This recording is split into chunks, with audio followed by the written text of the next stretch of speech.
Buon pomeriggio, bentornati a Venice in Question. Siamo ormai al 10° appuntamento con il seminario internazionale degli studi sulla storia di Venezia.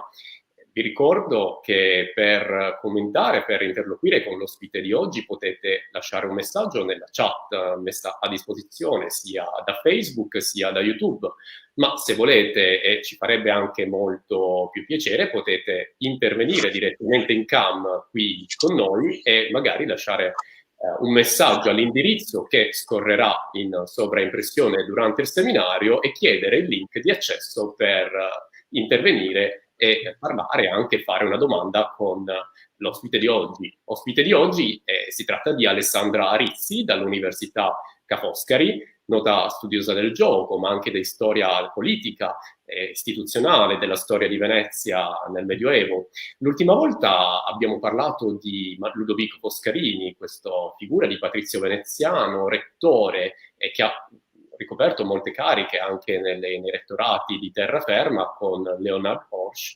E abbiamo studiato un po' quindi la figura, abbiamo visto un po' questa figura del rettore letta attraverso l'epistolario scritto dallo stesso Foscarini. Anche oggi parliamo di rettori, ma ne parliamo da un altro punto di vista, secondo un'altra logica documentaria, che è quella dello strumento giuridico, delle commissioni ducali. Per cui io approfitterei col chiedere ad Alessandra Rizzi, anzitutto, cos'erano le commissioni ducali?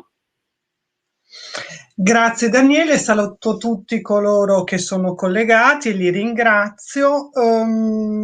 Prima di rispondere a questa tua domanda, piccola suspense, vorrei dire che quanto così questa nostra chiacchierata si fonda su un lavoro di anni che non ho fatto da sola, è un lavoro ancora in progress, che ha riguardato soprattutto le comunità adriatiche, quindi le comunità soggette a Venezia dell'Istria e della Dalmazia. Da queste comunità provengono i testi più risalenti, più antichi, e da quest'area, i testi che provengono da quest'area ci fanno capire anche come si evolve questa fonte, questa tipologia documentaria. Vorrei rispondere alla domanda del dottor Di Bello, di Daniele Di Bello, se mi consenti, visto che ci conosciamo da molto, condividendo un documento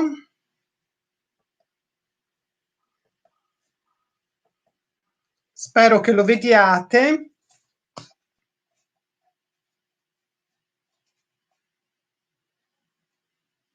Daniele, dimmi se lo vedete. Allora, sì, è un documento settecentesco? Cinquecentesco, è una stampa cinquecentesca. Ok. Si vede ora? L'ottimo, il testo. Sì. Il testo. Il testo appunto è di Giovanni Tazio. Giovanni Tazio è un autore di testi giuridici, è un giureconsulto, è nativo di Capodistria, è un istriano lui di origine, ad un certo punto approda a Venezia e servì molti rettori in qualità di cancelliere, è autore di 3 opere in particolare. Questa l'ottimo reggimento del magistrato pretorio, poi l'immagine del rettore della bene ordinata città e l'istituzione del cancelliero. Diciamo che Tazio si concentra soprattutto sulla figura del cancelliere.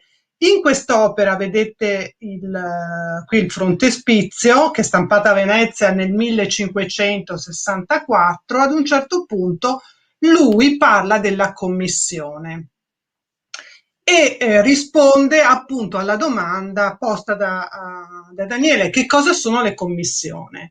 Il principe, vi leggo, dovendo espedire il pretore al magistrato della città a lui commessa, tra le cose importanti è solito dargli una commissione per la quale si comprende sommariamente, quindi contiene in forma riassuntiva, le intenzioni di ciò che intende doversi dal pretore osservare. E questo è costume molto usitato dal Serenissimo Principe e dalla Illustrissima Signoria di Venezia, la quale, essendo un esempio di giustizia, e siano al mondo a ciascheduno suo rettore che spedisce al governo di qualsivoglia luogo, consegna un libro di alcune poche carte. Quindi ad ognuno dice rettore, consegna questo libello di poche carte. Il principe e il doge, commettendogli, ordinandogli, ingiungendogli la debita osservanza ed esecuzione, nel qual libro, oltre al modo di reggersi, vi sono molte parti e provisioni in diversi tempi fatte. Quindi qui parla di un libro che contiene sia il modo in cui deve governare, quindi i principi fondamentali per governare, per amministrare, per reggere, sia poi tutta una serie di parti e di provvedimenti che si sono aggiunti nel tempo, onde il rettore in varie occasioni sappia ed eseguir la mente del suo principe, per il che dovendo colui che è costituito in magistrato osservare la sua commissione, dovrebbe di quella esserne studioso, quindi un testo che il rettore deve conoscere a menadito molto bene, perché deve eseguire le cose che lì sono scritte per conto del suo principe, quindi deve conoscere molto bene. Se egli desidera di sapere la intenzione del suo principe, il quale vuole essere obbedito nella osservanza ed esecuzione dei suoi decreti. Però, perciò, quel pretore, leggiamo rettore, che desidera prestare obbedienza al principe, facciasi diligente scrutator della sua commissione, né sia mai giorno che egli non la legga. Quindi un testo che il rettore, appunto, come dicevo prima, deve conoscere molto bene, deve leggerlo giornalmente. Legga e te rilegga, perciò che dal leggere l'uomo impara e si fa prudente nel giudicare le differenze. Quindi uno strumento che deve conoscere a menadito, perché in questo modo il suo giudizio, compito prescipio del rettore, sarà un giudizio prudente, accorto delle varie differenze che potessero occorrergli nel suo reggimento, del quale i sudditi si soddisfano, e quindi è uno strumento che serve anche per soddisfare i sudditi, e molto si acquetano poiché comprendono, e quindi questo li rende tranquilli, che il rettore, eseguendo la sua commissione, fa cosa grata al principe e a beneficio universale si rende pronto in osservare le leggi. Interrompo la condivisione. Eccomi qua. Credo che questo sia un testo che veramente in poche righe condensi moltissime delle questioni, dei significati anche di questo testo. Questo è quanto dice Giovanni Tazio. Se noi ci riferiamo a Marin Sanudo, credo che Marin Sanudo non sia necessario presentarlo, comunque uomo politico ma anche storiografo, ne ha redatto una bellissima voce, secondo me, recentemente Matteo Melchiorre, nel dizionario biografico degli italiani. Ebbene, il Sanudo, se noi vediamo, scorriamo i diari, spessissime volte fa riferimento alla commissione del rettore. Sia quando vara il testo, quando un consiglio vara un testo che deve essere consegnato al rettore, sia quando Marin Sanudo, parlando di un rettore, dice che si comporta nella sua carica vista la sua commissione, cioè in modo pedissequo, osservando la sua commissione, sia quando appunto indica, sottolinea che una nuova delibera debba essere notificata a tutti i rettori, quando dice appunto notizia a tutti i rettori si desse. Quindi Marin Sanudo nei diari, Marin Sanudo annota di tutto e di più, ma non gli sfugge di annotare queste cose. Quindi due esempi coevi: siamo con Marin Sanudo a cavallo tra la fine del 400 e gli inizi del 500, anni 30, nel 33 si interrompono i diari.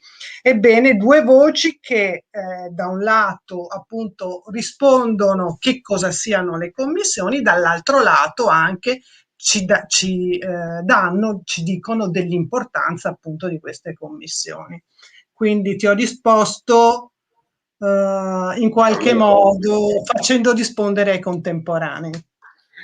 Ma quale esperienza o consapevolezza storiografica ti ha convinto a intraprendere lo studio di questa fonte normativa? Allora,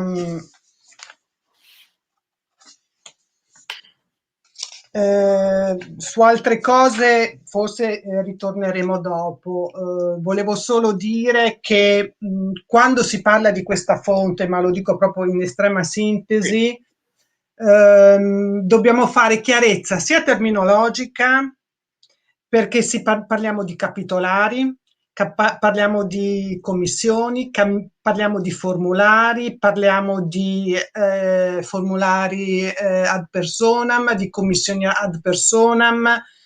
Sono tutti strumenti, tipologie, diciamo, forme documentarie che rinviano tutti all'unico documento che, diciamo, la commissione. Non si presentano da un punto di vista, diciamo, documentario, formulario e archivistico nello stesso modo. Diciamo, da un punto di vista dei contenuti sono equivalenti. Però quando poi appunto facciamo ricerca dobbiamo anche fare chiarezza che cosa i testi che ci troviamo di fronte, che cosa sono, come compaiono, e perché compaiono in quella forma. Dopodiché la domanda quale esperienza storiografica appunto Allora, dicevo all'inizio che questo è un lavoro che sto portando così un po' avanti nel tempo, non da sola. Le edizioni che ho curato sono state fatte grazie anche alla collaborazione di ex studenti, dottorandi. Daniele Di Bello è uno di questi, peraltro. Ecco, stiamo vedendo le copertine dei 3 volumi finora editi, che sono peraltro, può essere importante aggiungere, usciti per una collana della Deputazione. Gli altri li nomino soltanto perché mi sembra giusto e corretto: Umberto Cecchinato, Gloria Zuccarello, Tiziana Ramonte, Daniele Di Bello. Ecco, dicevo, ho cominciato ad attenzionare questa fonte, ma ovviamente è una fonte la cui attenzione non è sfuggita a storici di peso. Mi piace ricordare fra tutti, perché io ho conosciuto questa fonte tramite appunto le pagine di Gaetano Cozzi, tramite gli studi di Gaetano Cozzi, soprattutto quello studio fondamentale, ricordato, citato da tutti coloro che poi sono ritornati su questa fonte. E non solo, ogni volta che si parla di diritto a Venezia, di politica del diritto, non si può non fare comunque riferimento a lui. Il contributo è la politica del diritto nella Repubblica di Venezia, uscito per la prima volta in Stato, Società e Giustizia e poi ripubblicato in Repubblica di Venezia e Stati Italiani, Politica e Giustizia dal secolo XVI al XVIII. È dell'82, ma devo dire che appunto quello che scrive Gaetano Cozzi ha in qualche modo condizionato, tra virgolette, ma positivamente, l'attenzione che gli storici successivi hanno dato a questa fonte. E mi riferisco a Ortalli, Viggiano, Gerardo Ortalli, Alfredo Viggiano, Ermanno Orlando per il Dogado e la Dalmazia, o l'Istria, Monique Ocon nel suo libro, quello appunto sui domini d'Abal, Benjamin Arbel, Grab, Varanini, Love, Baud per quanto riguarda la terraferma.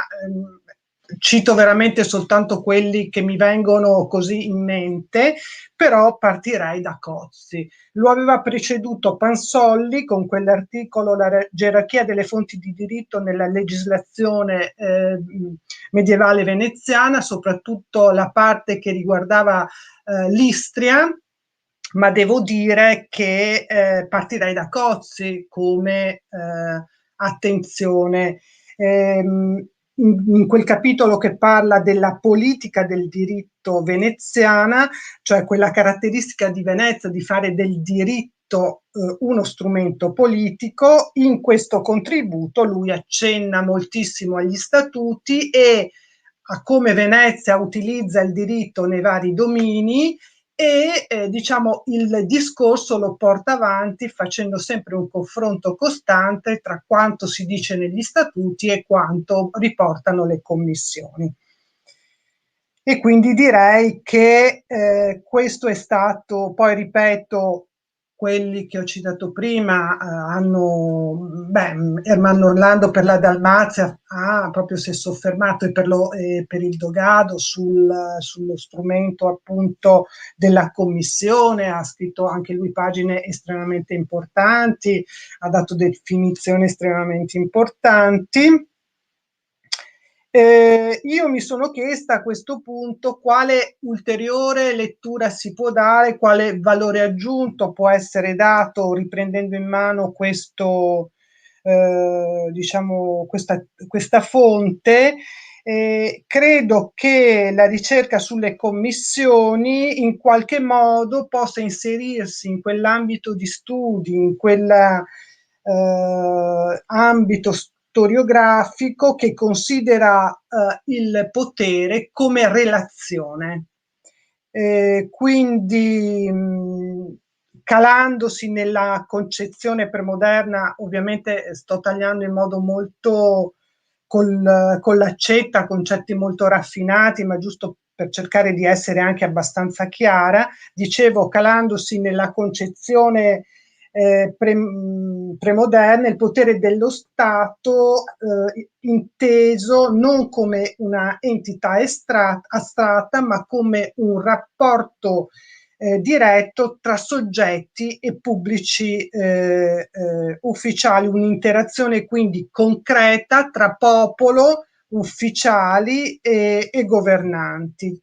Quindi all'interno degli studi appunto che guardano il potere come una, diciamo, una relazione, si pensa che la prima partecipazione politica del popolo sia appunto in questa interazione con gli ufficiali e la conseguenza è che il popolo esprime dissenso non tanto per le carenze strutturali che possa avere un'amministrazione, quanto per l'inadeguatezza degli incaricati, degli ufficiali. Credo quindi che questo lavoro possa ben inserirsi anche in questo filone di ricerca e quindi il popolo come diciamo attore nel controllare l'operato in qualche modo degli ufficiali, come agente come parte attiva appunto nelle pratiche di controllo dei propri funzionari. È in corso di pubblicazione a cura di Maria Angeles Romera e Hans Ziegler, un volume che appunto tratta questo rapporto tra comunità, popolo e ufficiali in questa prospettiva, che è in corso appunto, è in corso di stampa, The Officer and the People, che appunto avrà un'attenzione su questo, quindi su questo tipo, su questo taglio. Quindi credo che una ricerca, continuare lo studio delle commissioni in questa prospettiva possa dare ulteriori contributi diciamo, ai pilastri che ho citato, insomma, storiografici che ho citato prima. Non ti sento, Daniele, il microfono. Eccomi. A questo punto ci si potrebbe chiedere un documento che quindi metteva per iscritto, dettaglio non indifferente, credo, per iscritto diritti e doveri del rettore veneziano, non rischiava poi di mostrarsi troppo rigido, troppo monolitico davanti a dei contesti che potevano mutare giorno dopo giorno? Allora, io riprendo una definizione, una definizione che è stata fatta non solo da lui, ma lui ha scritto pagine molto, molto belle di Andrea Gamberini sulle scritture pragmatiche. Queste sono direi che le commissioni le inserirei nell'ambito, nella dicitura, nella tipologia delle scritture pragmatiche. E il bello e il difficile poi di queste scritture è che è possibile ricostruire l'aggiornamento di queste scritture, quindi sintetizzando diritti e doveri, che cosa deve fare un rettore o non deve fare, nella prospettiva appunto di controllare il suo operato da parte della dominante, ma nello stesso tempo anche in qualche modo di essere una sorta di trade union tra la dominante e i sudditi, però anche un testo che viene continuamente, sono testi questi che vengono continuamente aggiornati. Questa opera di aggiornamento, accennavo appunto alle diverse forme in cui la commissione si trova, la possiamo evincere dai registri formulari. Quei registri su cui io e questo gruppo di lavoro di giovani studiosi molto in gamba hanno appuntato l'attenzione, su cui abbiamo appuntato l'attenzione appunto dando vita a queste edizioni. Oltre ai testi, appunto, diciamo, ai corpi originali, noi li abbiamo chiamati corpi originali, ci sono tutta una serie di aggiunte che vanno a correggere parti dei corpi originali, a inserire nuove delibere, nuove disposizioni. Quindi, al contrario, non parlerei di fonte rigida, ma di fonte estremamente, di documento estremamente duttile, flessibile. Se volete vi faccio anche vedere vi faccio vedere un esempio, se può essere... Volentieri. Ecco, vediamo.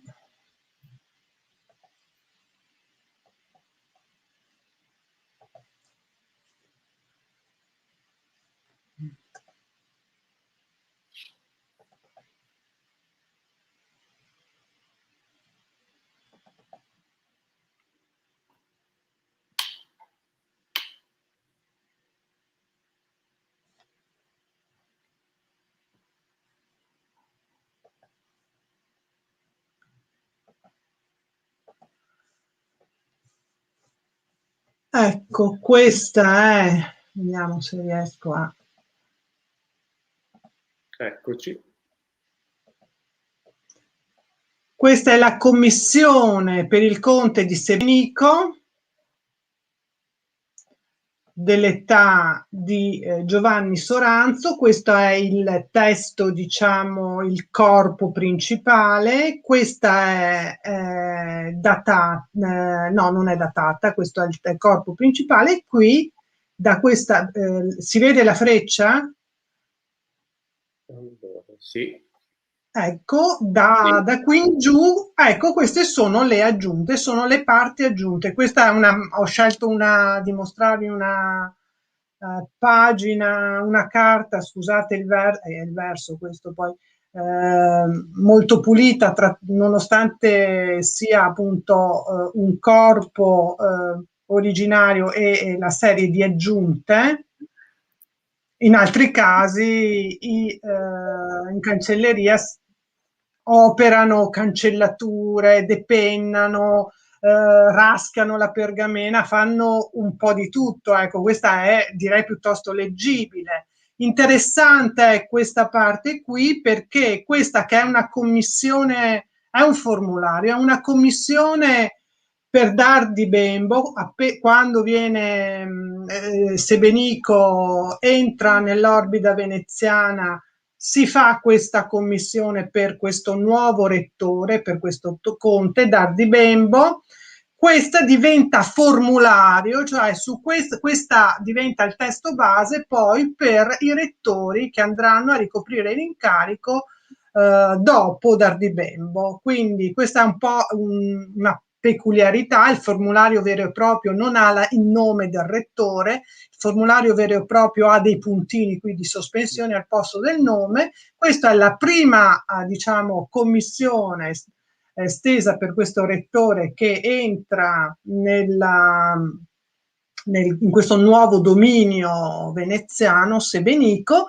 E poi qui si dice 1300, fidatevi che è 23, questa data l'abbiamo letta con la lampada di Wood, indizione settima, deve essere 12 decembris, similis e commissio facta fuit in virum nobile Alexandrum Mauroceno. Questa è un'indicazione molto importante, perché ci dice che questo testo fu utilizzato appunto come formulario per un rettore successivo che andò a ricoprire l'incarico appunto di conte a Sebenico, e appunto Alessandro Morosini. Interrompo la condivisione e quindi vi ho dato conto di un testo che può anche avere una serie di aggiunte. Ma quindi la commissione ducale potrebbe o può intendersi come una garanzia per i governanti o per i governati o per entrambi? Garanzia. Allora,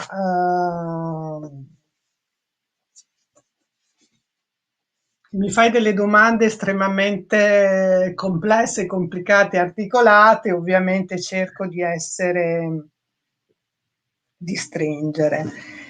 Direi che è una garanzia per entrambi, per governanti e governati, ma questa non è una risposta, come dire, esaustiva. Tu mi chiederai perché fai questa affermazione. Innanzitutto, allora, due cose fondamentali, una più semplice e una più complicata da verificarsi. Condividono lo stesso, diciamo, sistema valoriale. In che senso questo? Nel governo del distretto o nel rendere giustizia, che è diciamo così, la funzione fondamentale del rettore, il rettore era tenuto ad un'etica precisa, cioè tu devi rendere giustizia, ma gli si dice anche in che modo, che cosa doveva tenere in considerazione.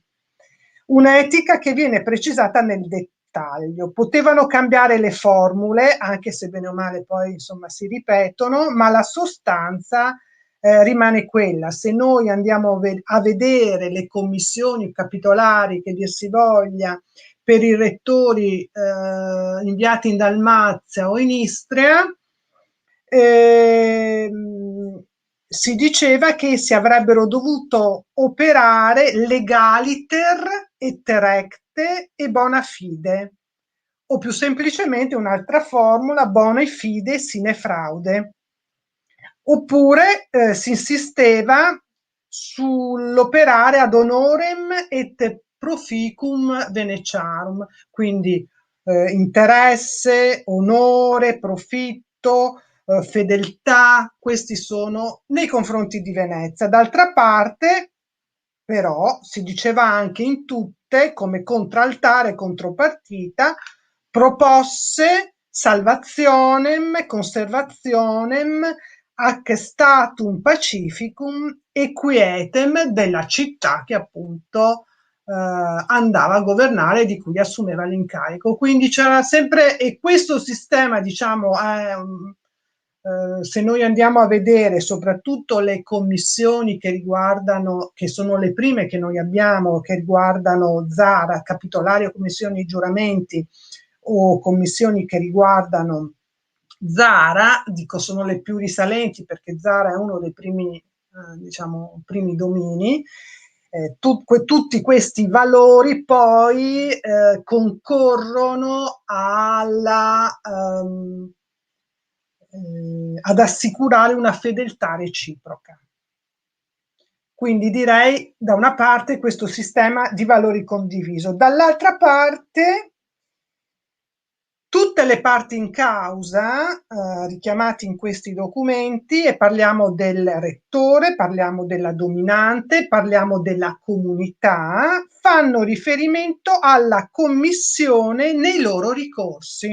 Che cosa vuol dire questo? Che noi troviamo spesso notizia, Monique O'Connell nel suo volume a cui facevo riferimento prima dà diverse indicazioni, altre ne abbiamo trovate, ne ho trovate, in cui appunto la comunità per esempio fa ricorso alla dominante perché il rettore non si è comportato conformemente alla commissione, così la dominante annulla una sentenza del rettore perché non conforme alla commissione. Il rettore stesso può rivolgersi alla dominante appellandosi, si appella alla dominante.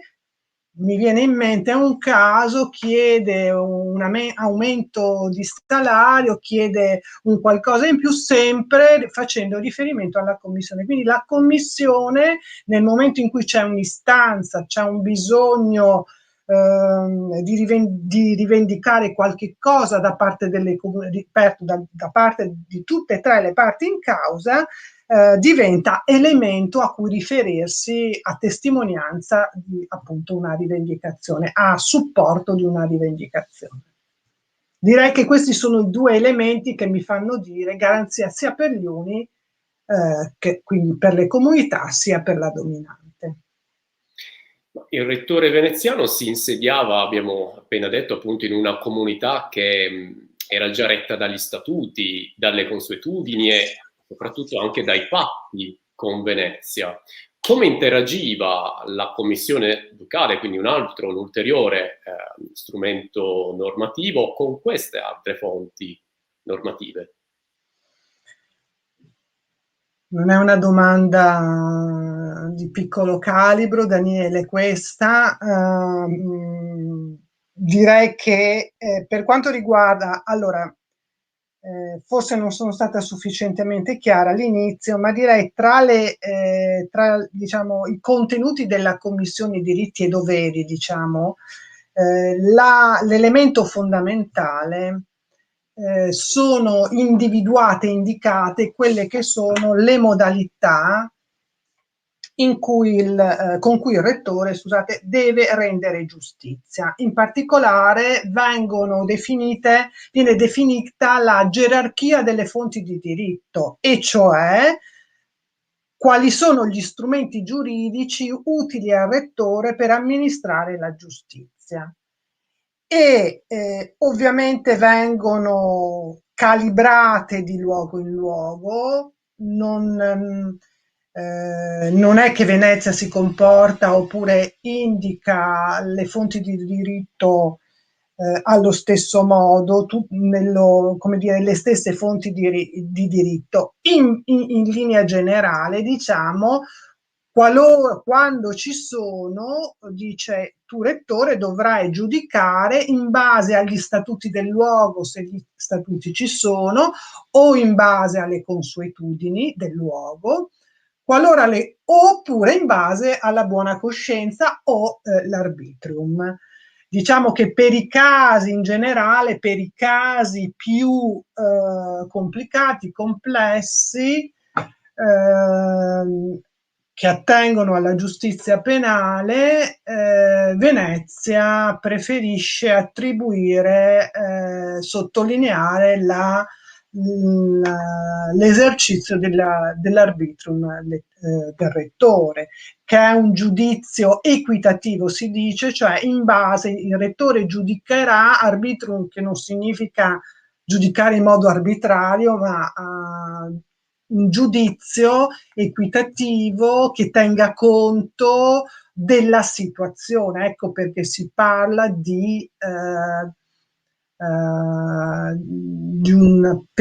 peculiarità nel sistema giudiziario veneziano delle fonti di diritto, proprio per la presenza di questo arbitrio, che è questo giudizio non tecnico, ma un giudizio, diciamo, che tenga conto delle situazioni.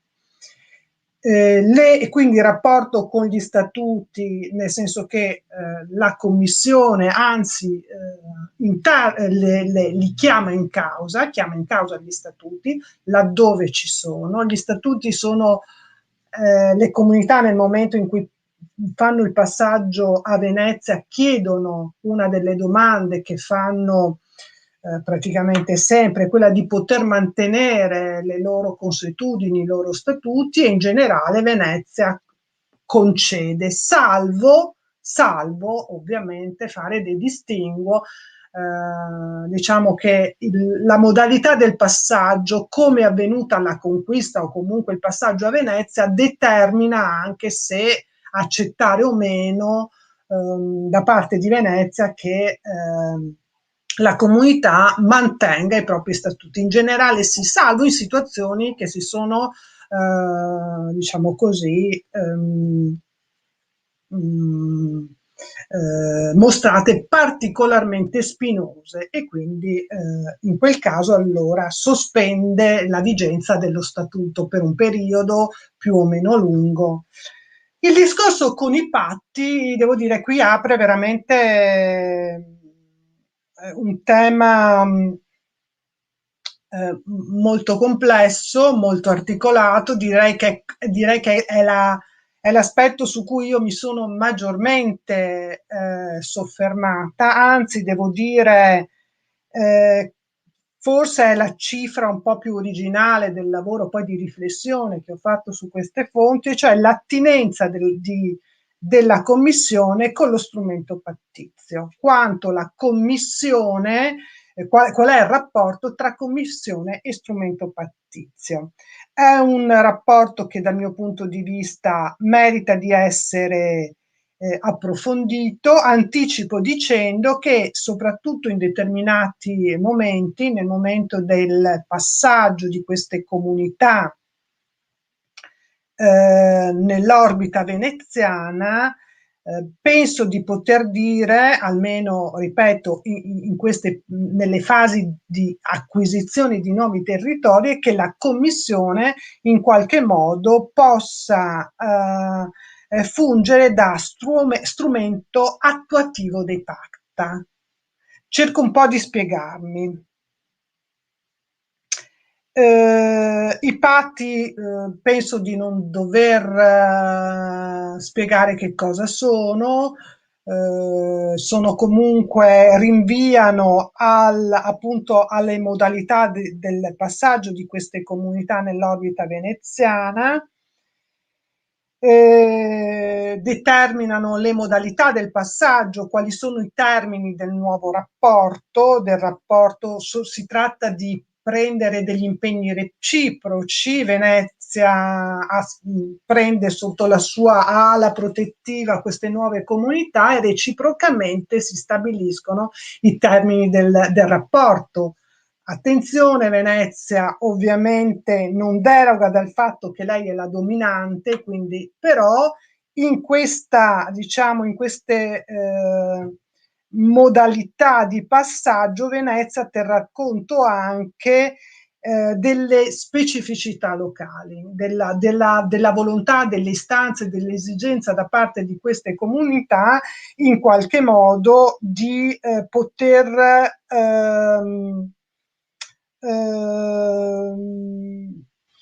esprimere delle istanze di autodeterminazione, di autonomia, di autogestione.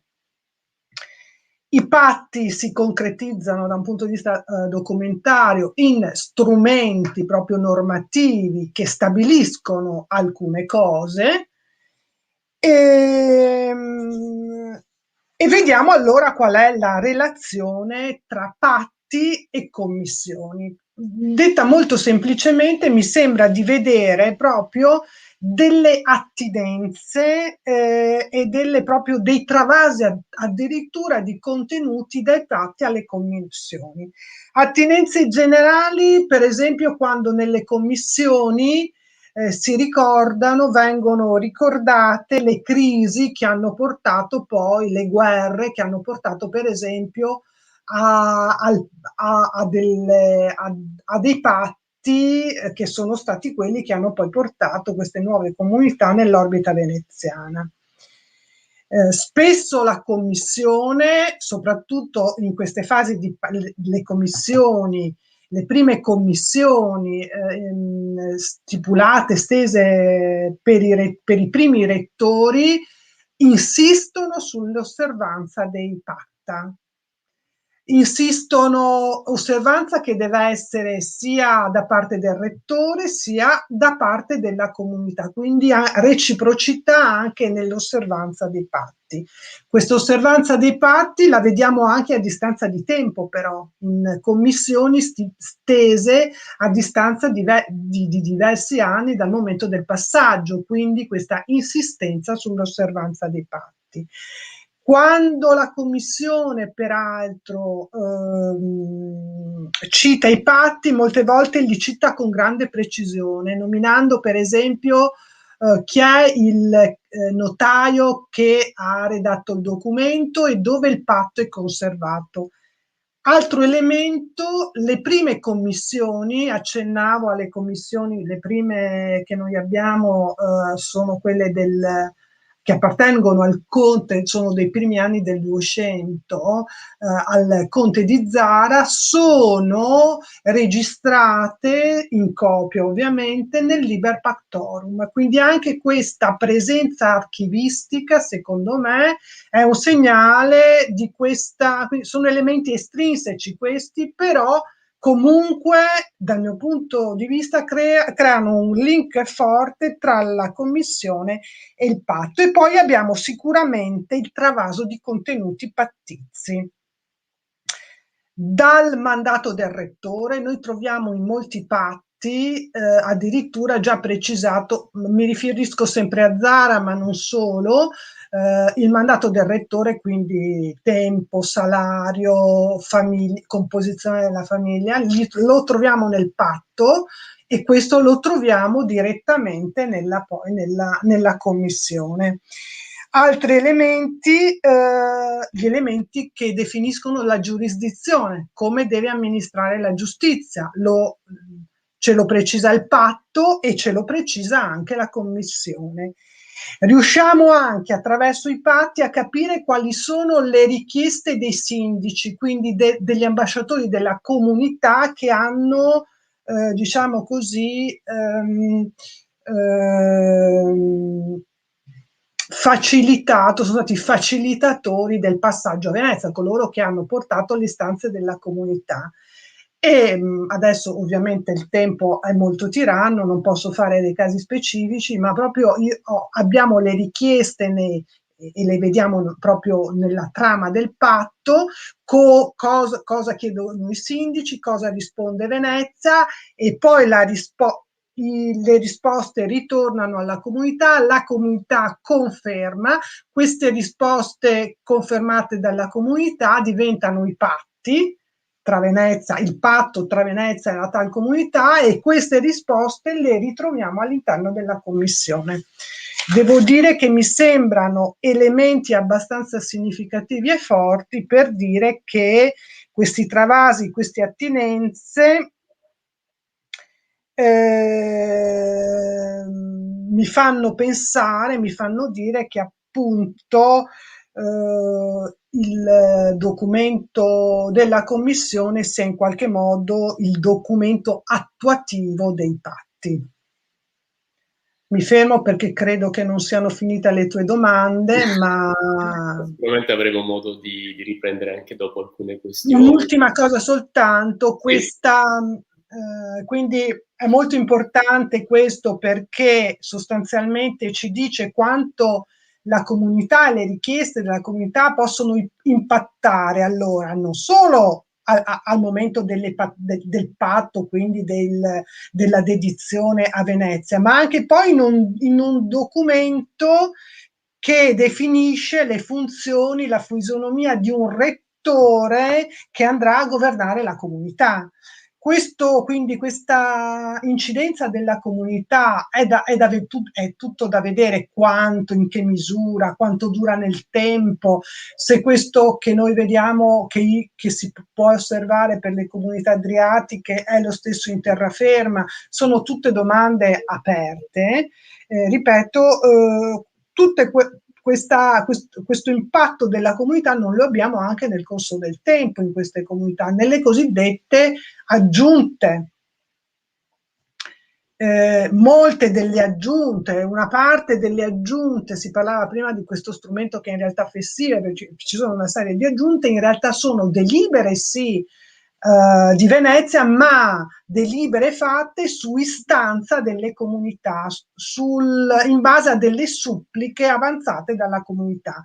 Solo che per il periodo basso medievale capire se una delibera è frutto di un'istanza, di una supplica, diventa un'impresa davvero difficile come dire, da testare.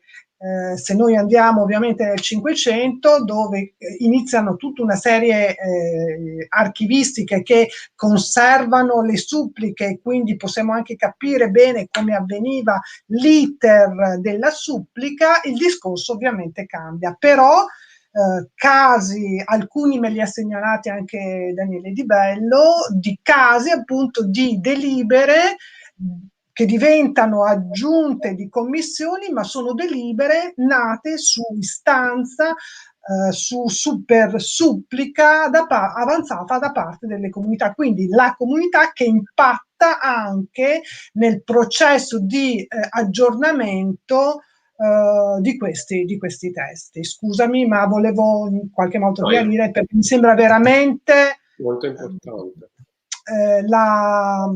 Diciamo, è una risposta ancora aperta, è un poco più di un dubbio, è un dubbio che ha trovato delle risposte, va capito se si tratta di casi isolati oppure se effettivamente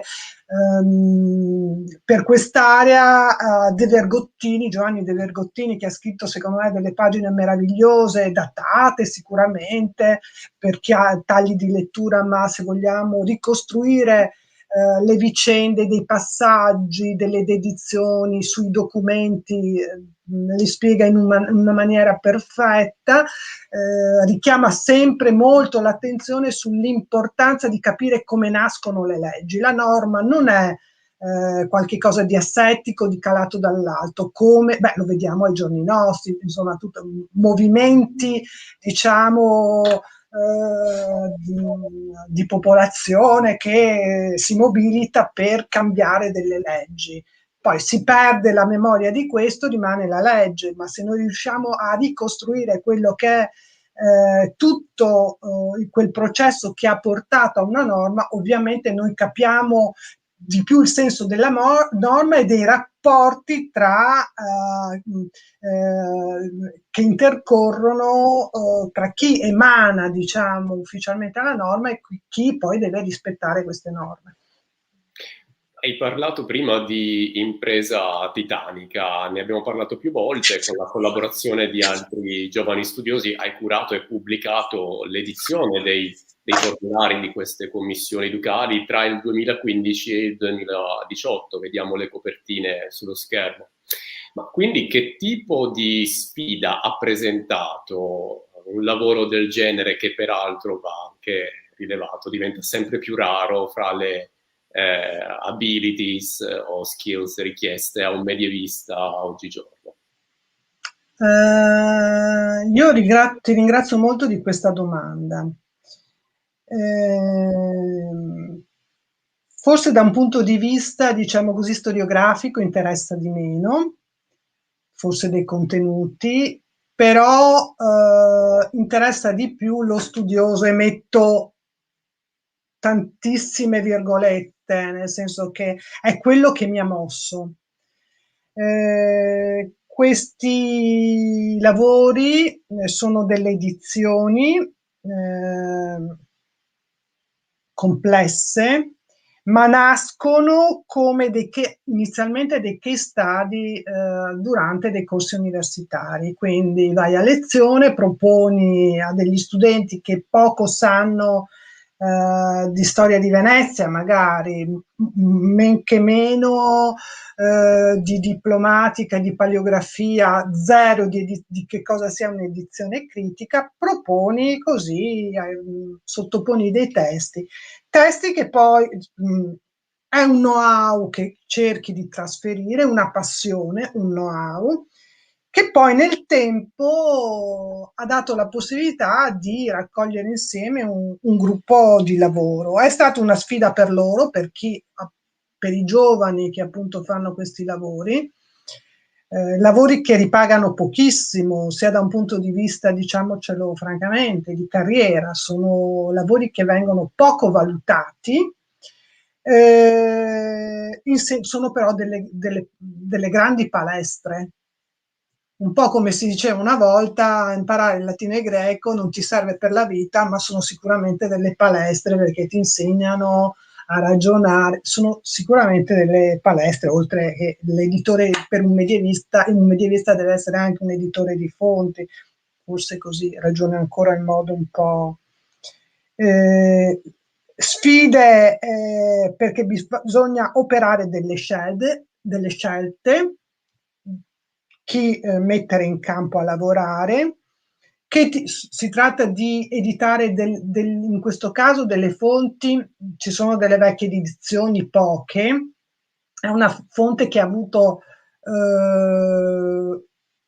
dicevo prima, grossi studiosi, insomma, ne hanno parlato, ma da un punto di vista delle edizioni non hanno avuto grandi attenzioni. Benussi, sicuramente, per quanto riguarda l'area adriatica, qualcosa è stato fatto anche nel secolo scorso, però tutto sommato molto poco in termini di edizioni. Ripeto quello che dicevo all'inizio, manca fondamentalmente un inventario.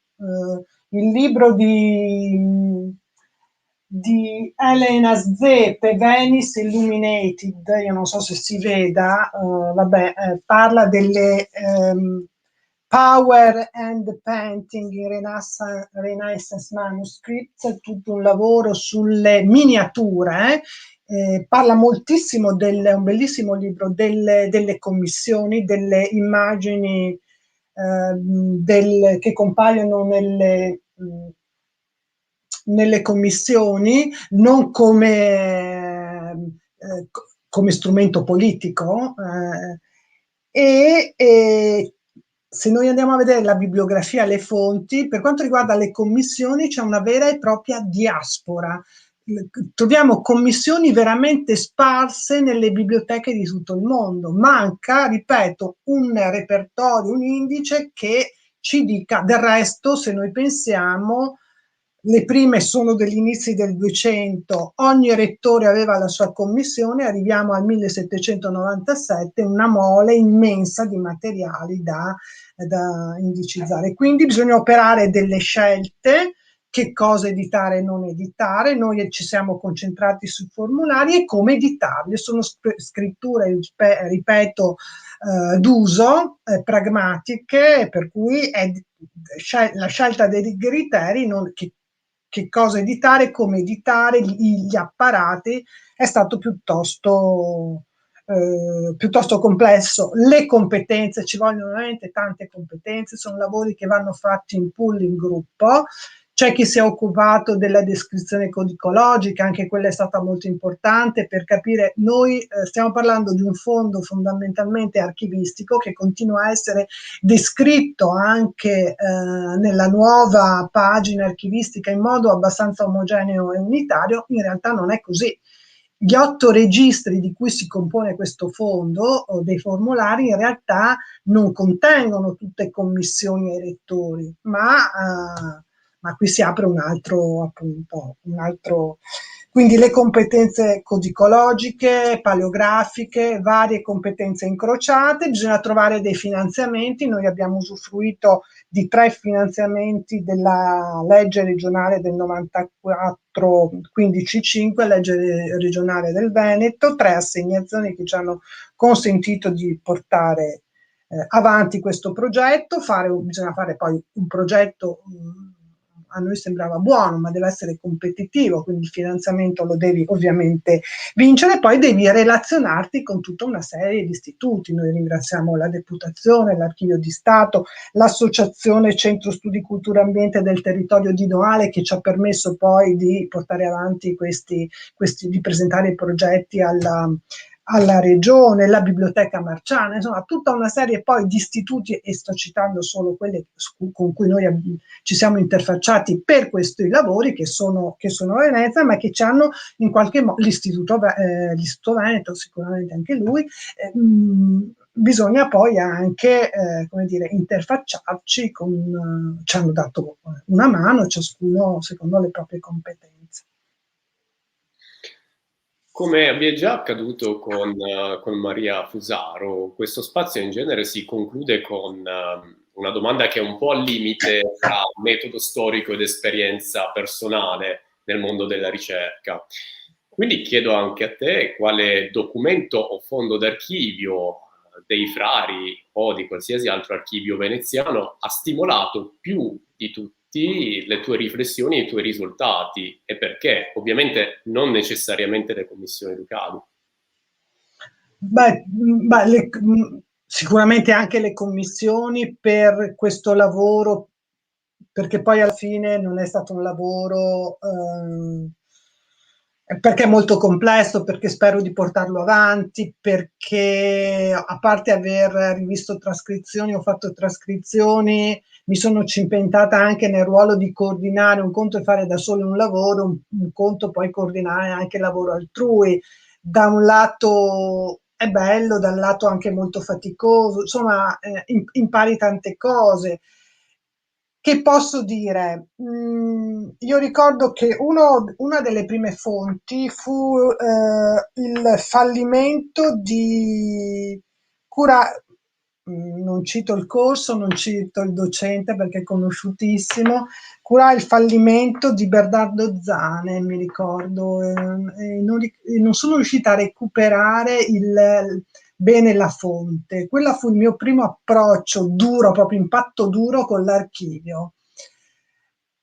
Per il tipo di scrittura, lì si trattava, erano poche carte che dovetti leggere, trascrivere, capire, ma capire poi, contestualizzare il fallimento, il diritto fallimentare, fu veramente un'impresa da capelli bianchi.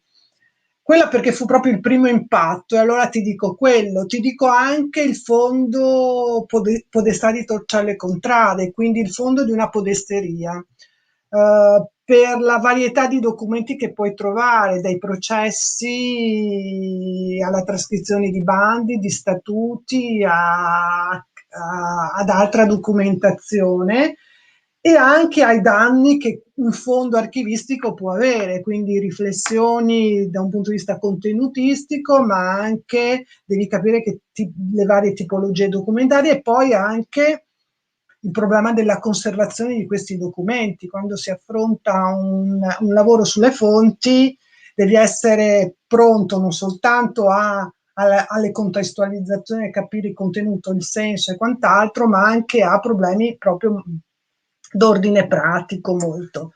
Devo dirti che in realtà quello che a me affascina di più della ricerca archivistica è ho un tema in mente, un problema da affrontare, come l'affronto, quali sono i documenti, quindi l'incrocio, il concatenarsi, il link che devo cominciare a costruire tra tutta una serie di documenti e quali sono i documenti. Insomma, la ricostruzione la ricostruzione e la costituzione del mio dossier documentario. Questa è la cosa che più mi affascina, perché molte volte ed è la cosa che più mette veramente ti mette insomma sulla corda, perché devi capire, conoscere bene a livello istituzionale, se lavori in qualsiasi archivio uno possa lavorare, quali erano le competenze, queste competenze di chi erano, se erano sempre di quell'organo oppure se cambiarono, se la stessa competenza era condivisa da più. Questo è ovviamente tipico per Venezia. Quindi proprio è la ricerca del percorso, dell'iter, più che il documento in sé. Credo che i documenti vadano in qualche modo confrontati ed è l'aspetto che mi affascina di più. Non a caso, riandando ovviamente indietro di moltissimi anni, io portai, e lo consiglio a tutti, insomma, oltre al percorso universitario, feci la scuola d'archivio e la trovai veramente una palestra molto molto utile. Bene, quindi possiamo concludere usando delle parole anche a te note, che insomma la ricerca in archivio non è un gioco, ma può essere divertente. Non è un gioco, ma la serietà del gioco, come La qualcun serietà del altro. gioco. Certo. Prendo delle immagini, delle figure, insomma, riguardo alla ludicità. Gerardo Ortalli, quindi ricordo anche lui, dice sempre, appunto, insiste su questa serietà del gioco. Un gran bel gioco con delle regole, per me assolutamente affascinante e divertente.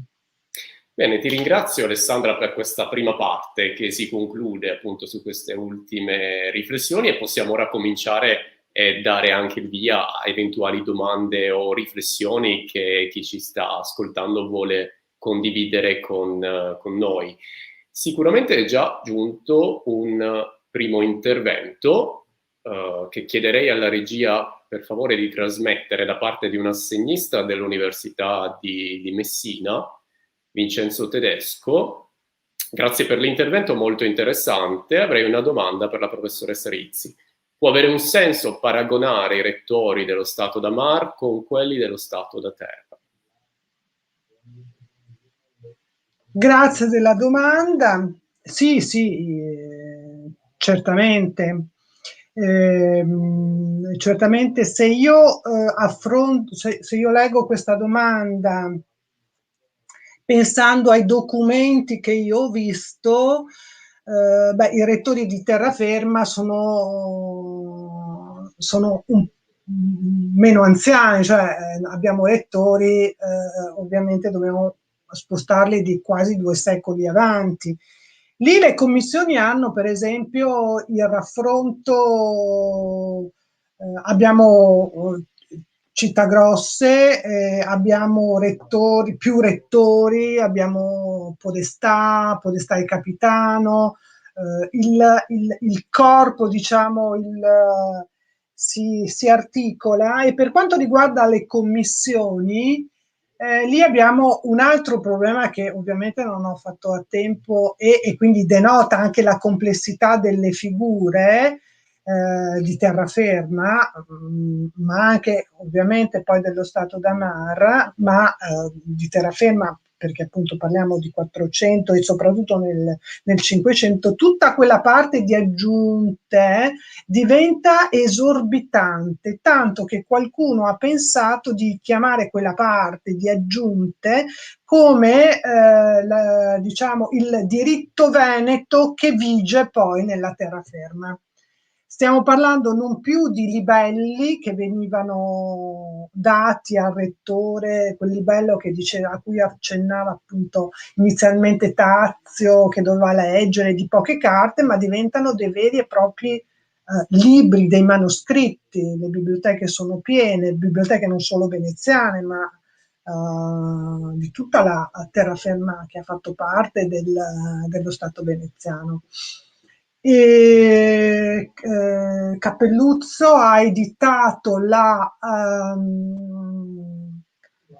commissione di un podestà di Bergamo e lui proprio si concentra su questa parte legislativa molto molto, diciamo, consistente.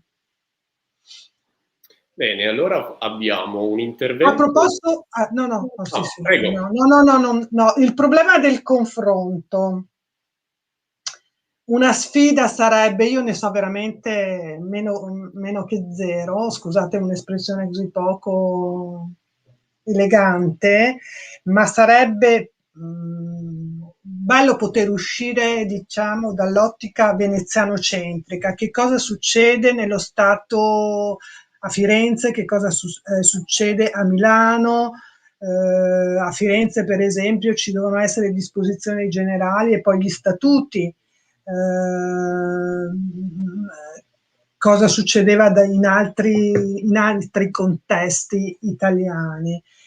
Credo che capire come venissero istruiti gli ufficiali di altri stati potrebbe darci delle interessanti indicazioni sul tipo anche di statualità, tra virgolette, tra i vari modelli di statualità.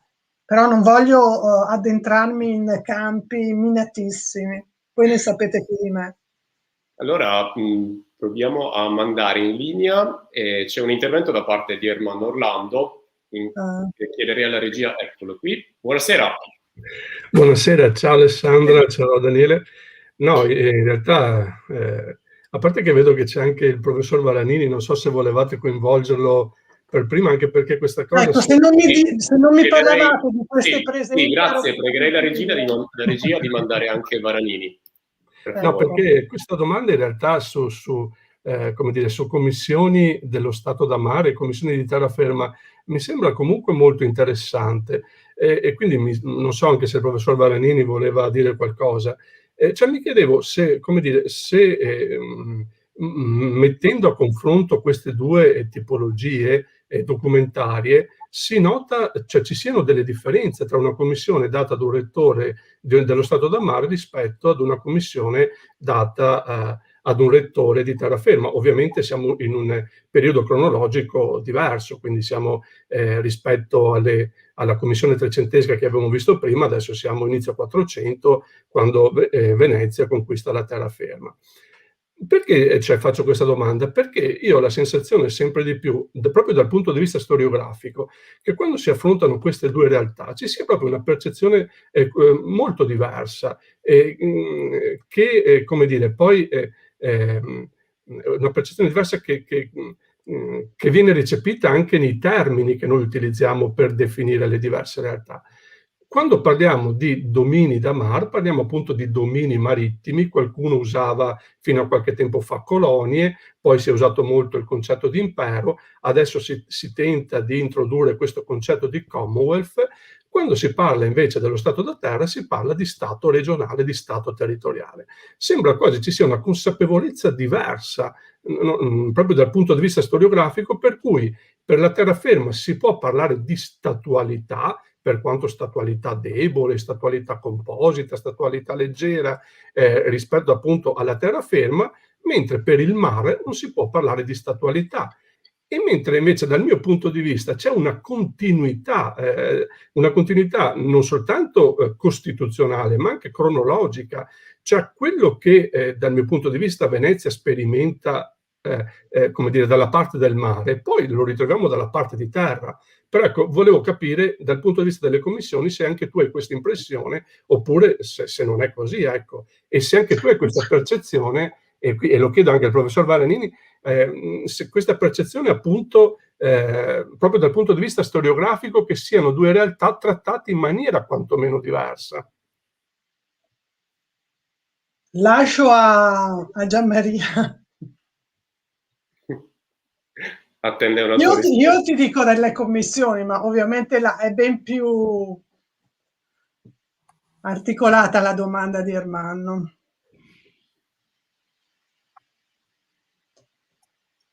Da un punto di vista delle commissioni, i testi più tardi sono sia dello Stato d'Amaro, ovviamente, e quindi che di terraferma, sono molto simili come articolazione. Il problema è che poi la selezione di quella parte di aggiunte che diventa preponderante rispetto al mandato dovresti verificarla testo per testo, ovviamente avendo sempre come termine di paragone a questo punto la riforma del Gritti, quel volume, quel registro, scusate, 8 della serie formulari di commissione dell'Archivio di Stato.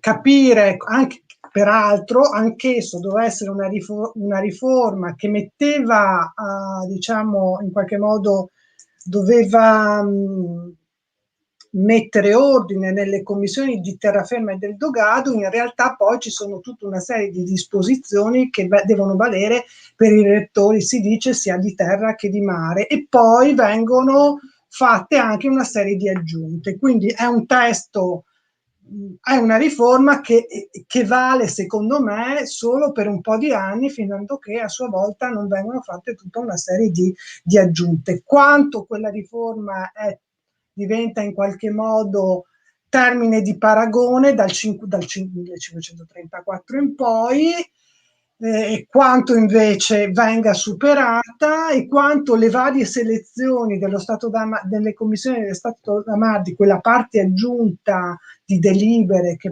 provengono dalla dominante, sia omogenea. Lì bisogna fare un confronto. Cioè, da un punto di vista esterno sembrano simili.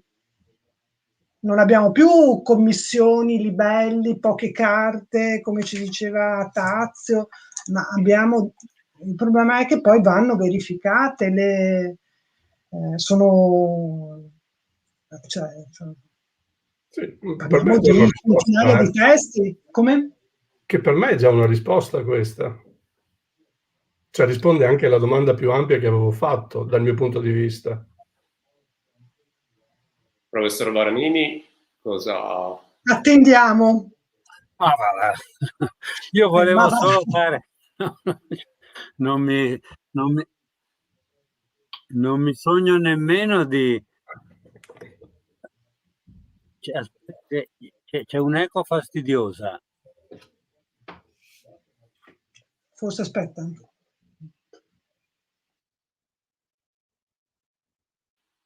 Sta provando ad accedere e a riaccedere, credo. Devo chiudere il microfono? Non credo. Se volete faccio un'altra domanda nel frattempo. Sì, magari, grazie. Visto che c'è questo buco.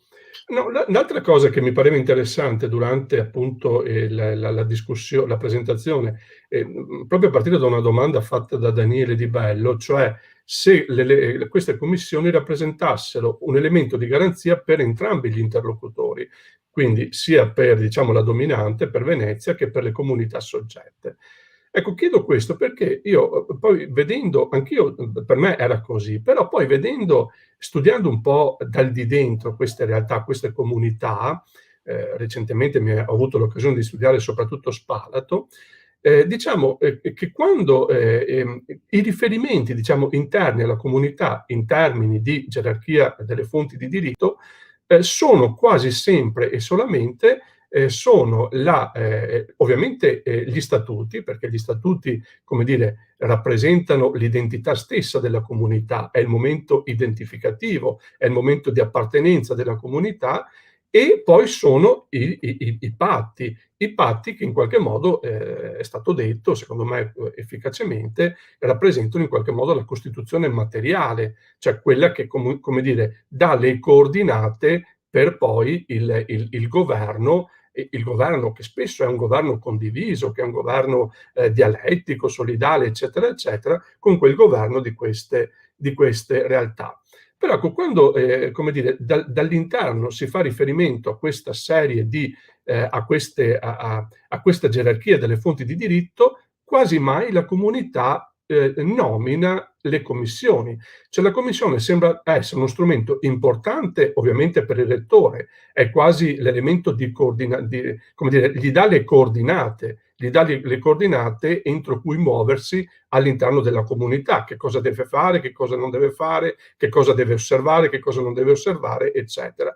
Però sembra meno importante dal punto di vista della comunità, cioè per la comunità non è uno strumento in qualche modo identificativo o che diventi oggetto anche di contenzioso nel momento in cui c'è uno scontro, non viene mai o molto poco preso in esame. Ecco, non so se anche tu hai avuto questa impressione,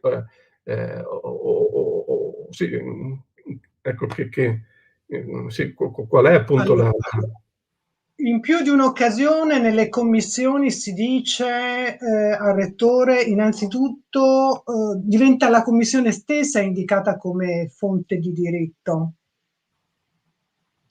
Poi quanto la come dire, viene richiamata come strumento per avanzare un'istanza o per in qualche modo segnalare una inadempienza del rettore. Quanto poi la commissione sia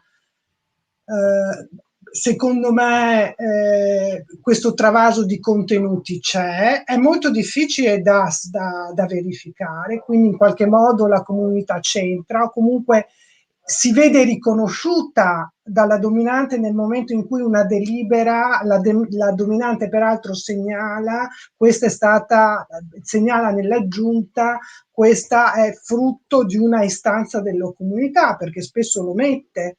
Lo ritrovi negli stessi registri del Senato, lo ritrovi in calce proprio nelle commissioni, nelle aggiunte. Quanto poi la commissione abbia la funzione, diciamo così, identitaria, rappresentativa della comunità, probabilmente non ha lo stesso valore, se non ho capito male la tua domanda. Sì, questa. Volevo fare solo una domandina piccolissima, no, veramente non entriamo in queste questioni troppo complicate, ma come tutti e tre, o voi, insomma, chi è intervenuto finora sa, qualche anno fa mi è capitato di studiare con sommo diletto il manuale di Giovanni da Prato della Valle, che era un notaio di diciamo di diversi che ha operato nella seconda metà del 400 in diversi attorno alla metà del 400 in diversi reggimenti anche dell'Istria, non solo appunto della terraferma, un notaio padovano, ecco, e niente, mi sono sempre chiesto, ed è quello che chiedo a Alessandra più forse anche a Orlando, sull'esperienza delle fonti quattrocentesche, cinquecentesche dell'Istria e della Dalmazia. Ecco, se ci sono tracce della, come dire, della relazione di questi ufficiali, del piccolo staff, diciamo così, che si muove attorno ai rettori, diciamo, ecco, si hanno tracce di documentazione. Questo come tipo di documento è di grande interesse, perché è un manuale generale costruito sulla base di questioni specifiche che in parecchi casi sono questioni legate appunto a materie di varia natura, ma legate anche appunto a queste podesterie minori della terraferma.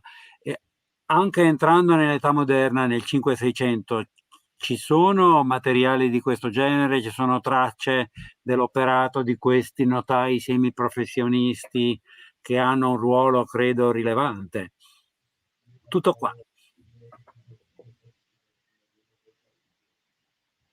Io sinceramente non ne ho trovati, si nominano, sì, ma che abbia avuto in mano, incrociato relazioni vere e proprie, no, ma la mia ignoranza è grande. No, ma neanche io conosco in realtà Strumenti proprio... manuali di questo tipo non ne conosco. Sicuramente, come dire, tutte queste distretti dalmati, io conosco soprattutto quelli governati da rettori veneziani.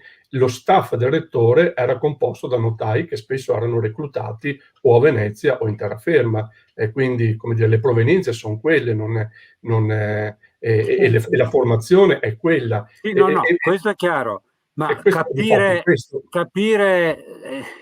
come dire, con che testa ci andavano, cioè come adattavano questa, perché lì quel formulario lì è uno solo, ovviamente è quello, ed è anche uno specchio abbastanza parziale, ma cioè, e leggendo le vostre cose o quelle di Bettarini o di altri, si capisce bene che in certe fasi c'è, come dire, non lo so, ma una trasposizione meccanica in qualche modo e superficiale in un certo senso, è esteriore della cultura notarile di stampo italiano, della cultura burocratica di questi notai in quei contesti. Ecco, mi interessava capire se poi questa dialettica in qualche modo prosegue o si articola o si sviluppa, ma forse è una ricerca che si potrà fare, insomma.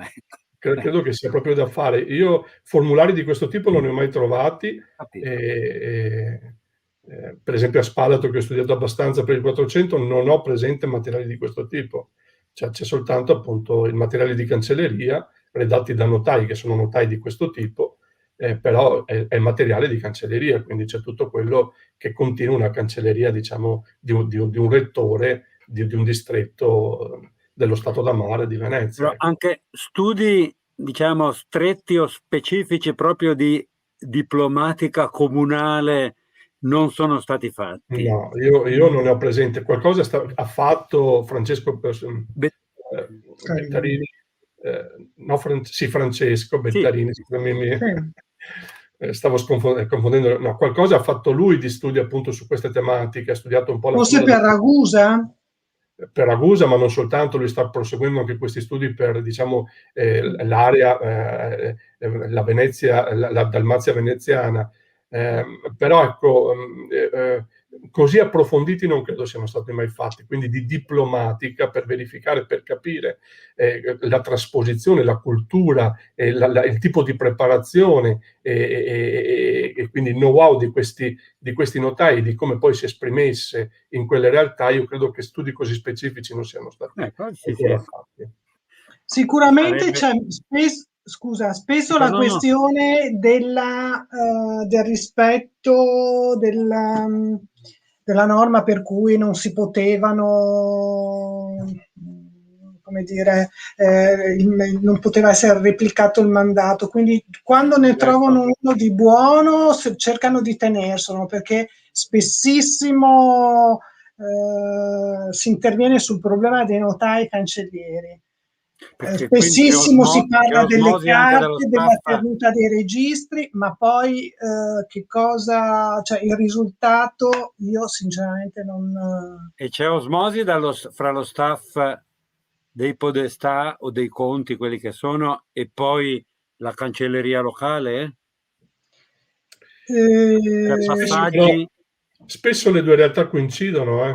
Esatto. Sì, è vero, quindi è difficile distinguere, perché il notaio del conte è anche la cancelleria del comune. Sì, niente, siamo Sono io che applico vecchi schemi di terraferma. No, ma difatti per questo è un po' difficile, quindi questo tipo di studi secondo me devono proprio essere ancora fatti. Bene.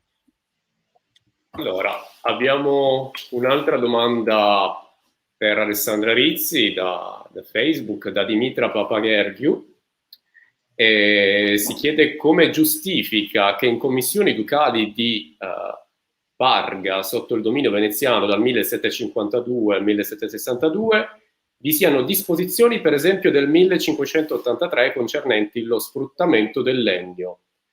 Forse perché la Serenissima promuoveva uno stabile sistema di amministrazione della regione, ma anche prevedibile, per evitare possibili errori dovuti alla breve durata del mandato dei funzionari. Poi la domanda è molto lunga, ovviamente non è apparsa in chat perché era molto, però credo si sia un po' compreso il quesito.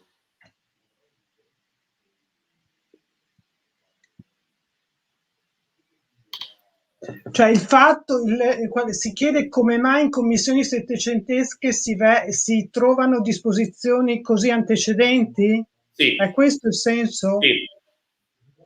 Ma questo è abbastanza ricorrente, nel senso che Venezia anche deliberava o comunque disposizioni su cui si delibera sulla stessa materia a distanza di tempo anche di secoli, insomma, sono piene i registri e ovviamente poi le ricadute nelle commissioni. Questa anzi è abbastanza una costante, insomma. Si parlava prima dei notai, dei cancellieri, quella è una materia che a distanza di decenni ripropongono, per esempio. In questo caso, questa del legno o del divieto di esportazione di materiale, per esempio, da costruzione nella sede del reggimento in deroga alla commissione, quindi si delibera ripetutamente, spessissimo su questa cosa. A volte poi, oppure su certi banditi, magari poi non si delibera più, ma ripeto, a distanza di molto tempo e si spiega anche il motivo. Magari perché muore quella determinata persona e quindi il problema viene superato. Comunque, se non capisco male la domanda, l'esistenza di materie, delibere su materie così diciamo risalenti in commissioni ben più tarde è ricorrente. Anche perché sono magari norme, non solo perché si delibera, ma perché sono vecchie norme che vengono comunque riprese. Allora, dovremmo avere in linea, ma non si è ancora collegato, Bruno Crevato Selvaggi per una domanda. Se volete io faccio un'altra domanda. Sì, prego. Grazie, nel frattempo che prende la linea. Sempre di carattere un po' storiografico, quindi difficile, però io... Allora ti rispondi, Armando. No, però volevo le tue impressioni, nel senso, sentendo anche altre presentazioni fatte proprio su questa piattaforma, cioè io ho sempre più la sensazione che ci siano due tradizioni storiografiche quando si studiano queste questioni di storia del diritto, di storia della giustizia. Una che è quella che hai citato tu, questa lunga tradizione di studi di carattere giuridico, istituzionale, che parte da Cozzi e arriva fino a te, ai nostri giorni, eccetera, e un'altra invece di impostazione più antropologica, che però sembrano interloquire pochissimo tra di loro. Per cui, come dire, da una parte sembra uno Stato che funziona, strutturato, che ha un suo apparato di giustizia, una sua gerarchia delle fonti, un suo modo di intendere la politica del diritto, di proporre questa politica del diritto, dall'altra quasi uno Stato evanescente in cui, come dire, la giustizia diventa semplicemente giustizia comunitaria e per cui larga parte all'extragiustizia, all'infragiustizia, alla faida, alle vendette comunitarie e così via. Volevo un po' un'impressione su questo, cioè io non riesco a capire, come dire, se stiamo parlando di due cose diverse o se Venezia è sempre la stessa.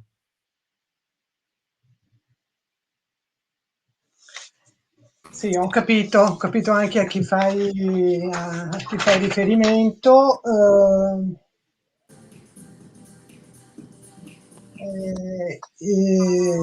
Sono due chiavi di lettura, una risposta troppo banale. Penso che forse bisognerebbe imparare a confrontarsi di più, a colloquiare di più, a non escludere una visione rispetto ad un'altra. Come dire, io forse sono più tradizionalista come lettura, hai capito? Non lo so se è solo una questione di lettura o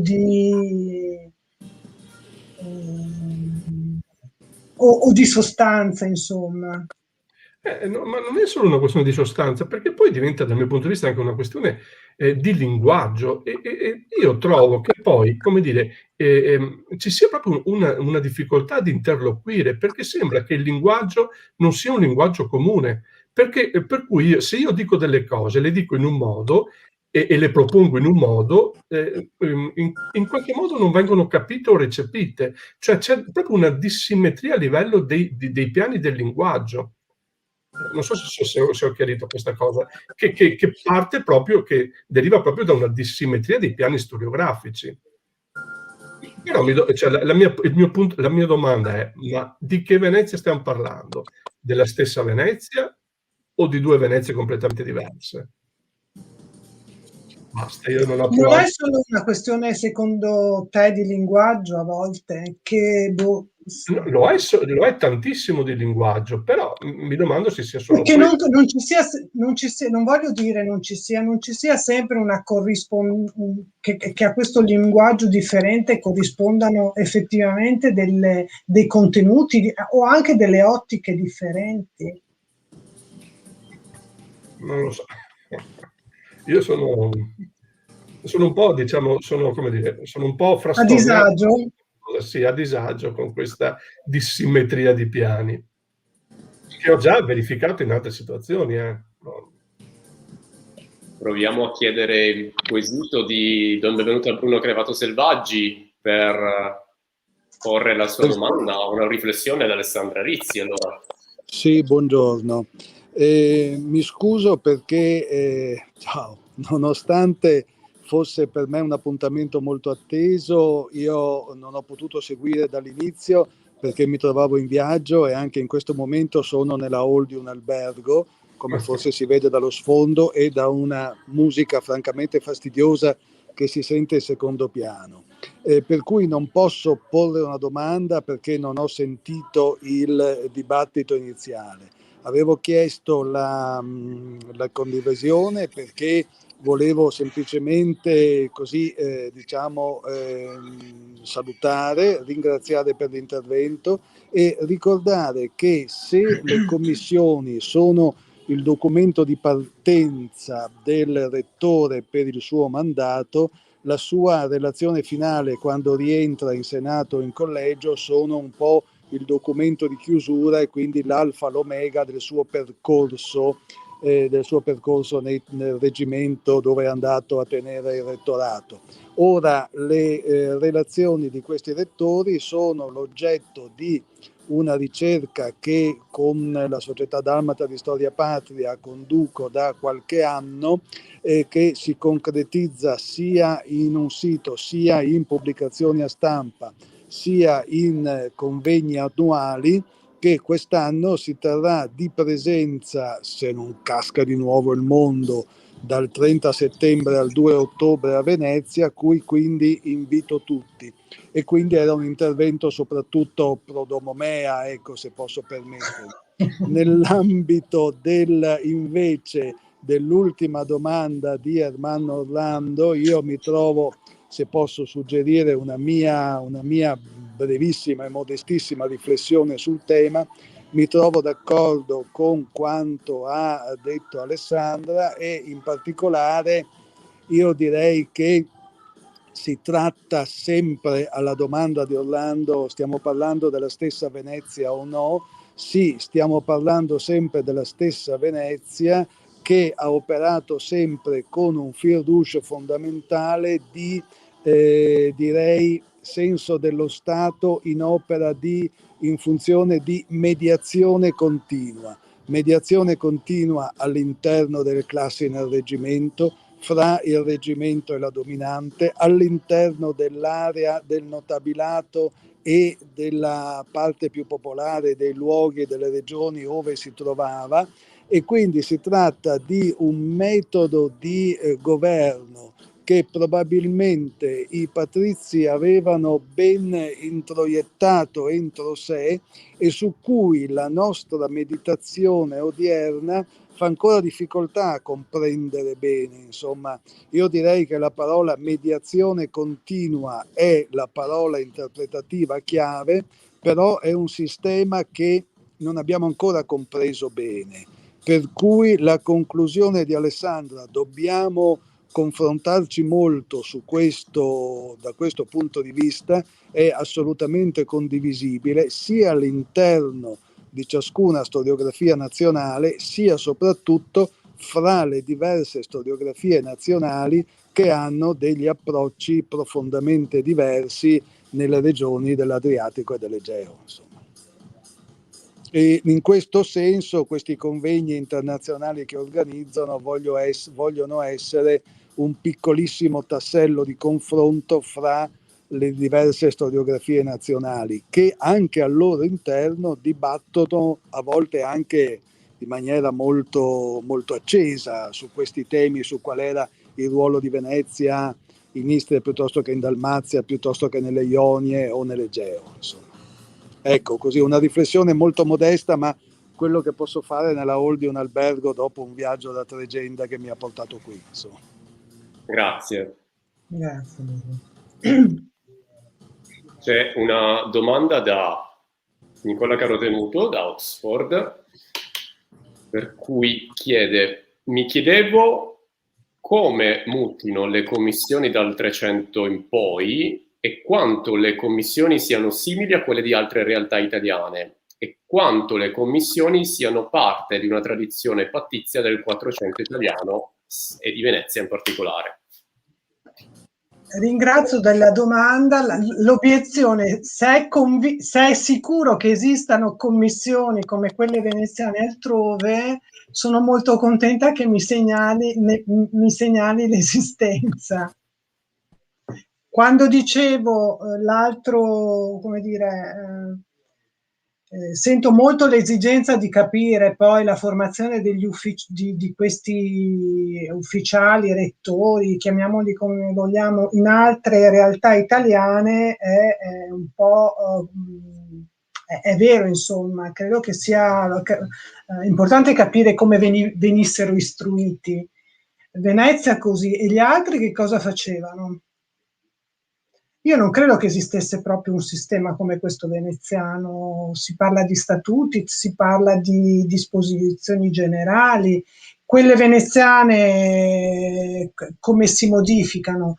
Direi che riflettono molto il cambiamento della presenza veneziana. Una commissione, per esempio, per il console di Pola, quando Pola non è ancora veneziana, chiaramente ha degli attributi che sono, Ermanno Orlando poi ne ha parlato, la figura dei consoli, quali sono le attribuzioni e i limiti della giurisdizione di un console, che è quello sulla comunità appunto dei veneziani.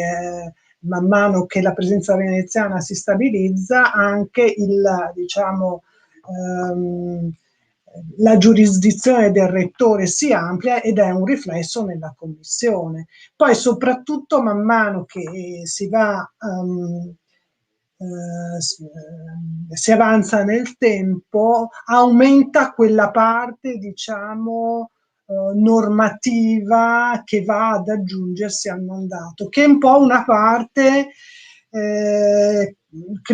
su cui bisognerebbe un po' concentrarsi, se questa parte aggiunta è valida per aree, se è omogenea a tutte le commissioni di tutto lo Stato veneziano o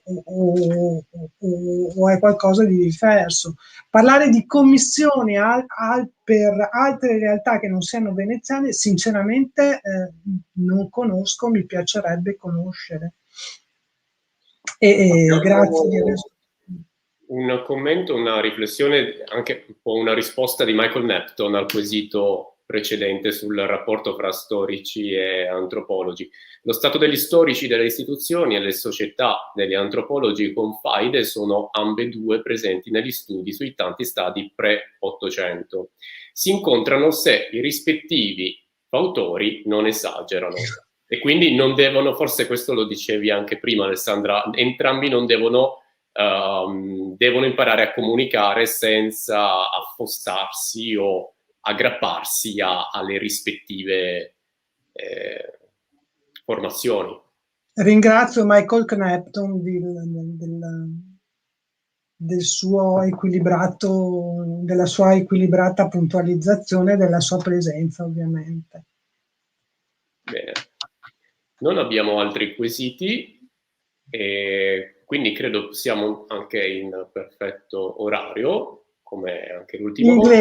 Veri inglesi. Esatto.